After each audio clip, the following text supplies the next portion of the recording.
Partai Buruh dan Sejahtera. Partai Buruh Menang. Partai Buruh Menang. Hidup buruh. Hidup. Saudara, pada hari ini kita merayakan May Day yang kesekian kali pada tahun 2024. May Day adalah satu peristiwa yang terkenal dengan peristiwa High Market. 100.000 buruh di Chicago, Amerika telah turun ke jalan menuntut hanya satu hal, Triple H, 8 jam kerja, 8 jam istirahat, dan 8 jam untuk bersosial. Apa lacur? Pemerintah Chicago, Amerika Serikat pada waktu itu, Gubernur Chicago memerintahkan menembak 100.000 buruh yang sedang melakukan pemogokan selama 3 hari yang kita kenal tanggal 1, 2 dan Mei, yang kita kenal peristiwa High Market. Saudara tahu 5 orang pemimpin buruh yang melakukan pemimpin pemogokan pada waktu itu tahun 1825, abad ke-18. 5 orang pemimpin buruh digantung hanya karena melakukan pemogokan. Gubernur Chicago memerintahkan, terkenal dengan peristiwa High Market, 5 orang pemimpin buruh digantung di depan alun-alun yang dikenal lapangan High Market, di depan orang banyak, setelah membantai 100.000 buruh di Chicago yang melakukan pemogokan. Cerita buruh adalah cerita tentang penderitaan. Cerita buruh adalah tentang perjuangan. Cerita buruh adalah tentang orang-orang yang tidak akan pernah mundur, orang-orang yang tenang mengenal rasa takut walaupun hukuman gantung, nyawa taruhannya. Hari ini apa bedanya dengan High Market 1825? Saya ingat tahun 1900-an, abad ke-19, Suryo Pranoto, adik kandung daripada Ki Hajar Dewantoro, bapak pendidikan sedunia. Makanya kalau kamu lihat hari pendidikan tanggal 2 Mei, hari buruh tanggal 1 Mei, itu ada hubungannya. Ada Ki Hajar Dewantoro ingin melanjutkan jiwa High Market, atau belakangan pada tahun 1889 kumpulan serikat buruh sedunia dan partai buruh sedunia, partai sosialis sedunia menyatakan 1 Mei adalah May Day, menghormati 100 buruh yang ditembak mati. Bahkan diceritakan sungai-sungai, got-got di Chicago, di Amerika sana berwarna merah, ditembak, dibunuh. Bahkan pemimpinnya untuk menimbulkan rasa takut di lapangan High Market seperti ini digantung di hadapan ratusan ribu orang lain. Suryo Pranoto menulis surat pada tahun 1920, abad ke-19, kepada Gubernur Jenderal Hindia Belanda zaman penjajahan. Saudara, Tuan Gubernur, kami dari Serikat Buruh Tebu. Serikat Buruh Tebu adalah terbesar saat itu, termasuk Serikat Buruh Kereta Api, Serikat Buruh Pelabuhan, Serikat Buruh Guru Indonesia. Jadi kalau PGRI menyatakan diri tidak Serikat Buruh, itu hak historis, tidak menghargai sejarah. Tuan Gubernur, kami meminta buruh tebu di seluruh Indonesia, khususnya di tanah Jawa, naik upah minimum 1 gulden per bulan. Kau bayangkan saudara, tahun 1825, 5 pemimpin buruh di dunia digantung, 100.000 orang dibunuh dengan kejam, diberondong, mati semua 100.000. Hanya memperjuangkan jam istirahat 8 jam. Hari ini kita pun masih berjuang.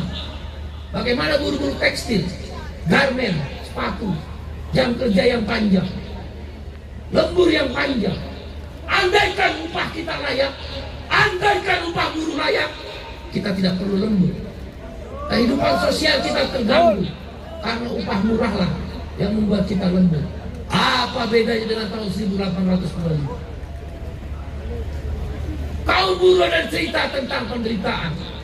Kaum buruh adalah cerita, buku demi halaman adalah penderitaan. Dan karena itu para buruh, serikat buruh, sekarang kita mendirikan partai buruh, terus berjuang. Suryo Pranoto tahun 1920 bicara upah minimum.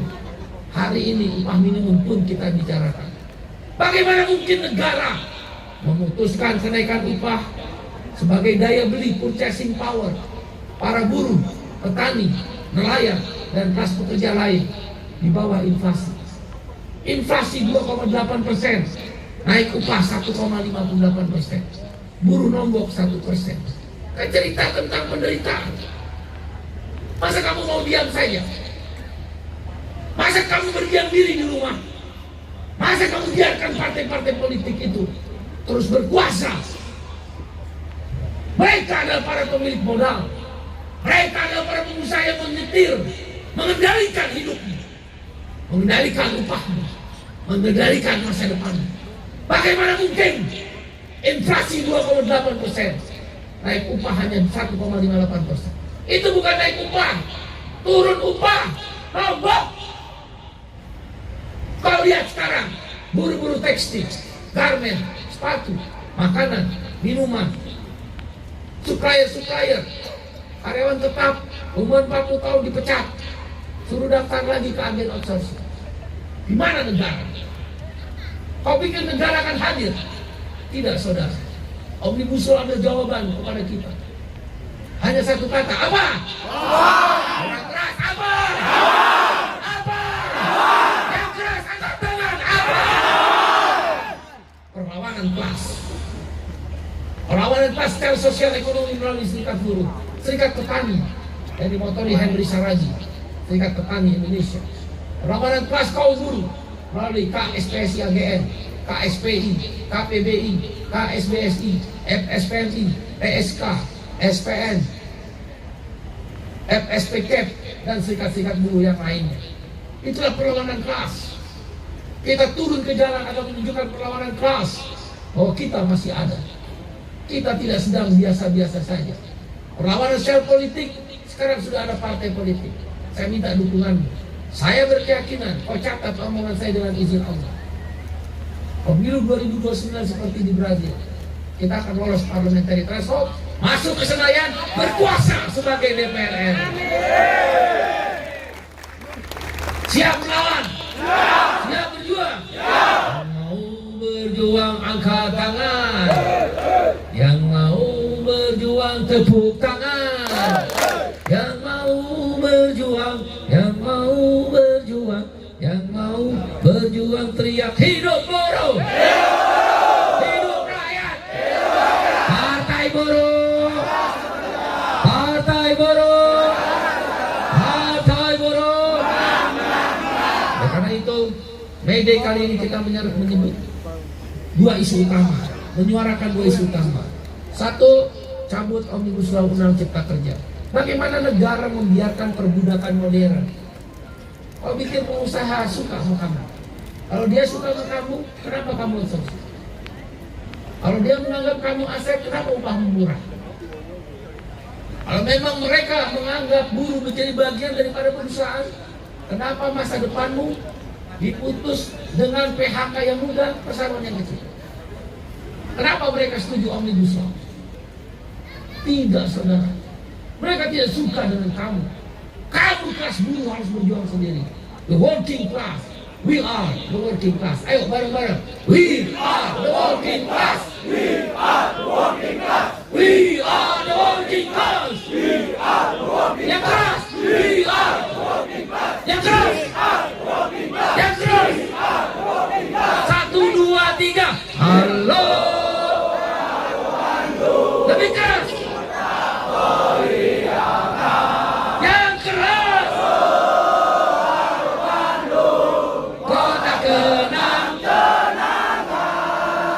Sudah lama kita tidak berjumpa dengan kau. Sekarang telah menjadi lautan api. Mari Bung rebut kembali. Kami adalah kelas pekerja. Ada satu masa, satu titik, sebagaimana di belahan dunia lain, di Brazil dengan Partidos dos Trabalhadores, di Malaysia dengan Partai Pakatan Harapan, di Australia dengan Australian Labour Party, di Inggris dengan Labour Party, di Skandinavia Finlandia, Norwegia, Islandia, Denmark, Swedia, Social Democratic Party, atau di Jerman Barat SPD, atau di Jepang DPJ. Ada satu masa, satu titik buruh akan berkuasa. Saat buruh berkuasa, upah layak, hapus outsourcing, dijamin buruh perempuan dilindungi ketika mengambil hak-haknya. Tidak ada lagi karyawan kontrak tanpa periode. Petani akan mendapatkan lahan yang disebut reforma agraria. Kedaulatan pangan akan kita berikan kepada kaum petani. Siap berjuang? Karena itu, yang kedua, gerakan kita adalah hostus, hapus outsourcing, tolak upah murah. Apa gerakan kita namanya? Yang keras apa?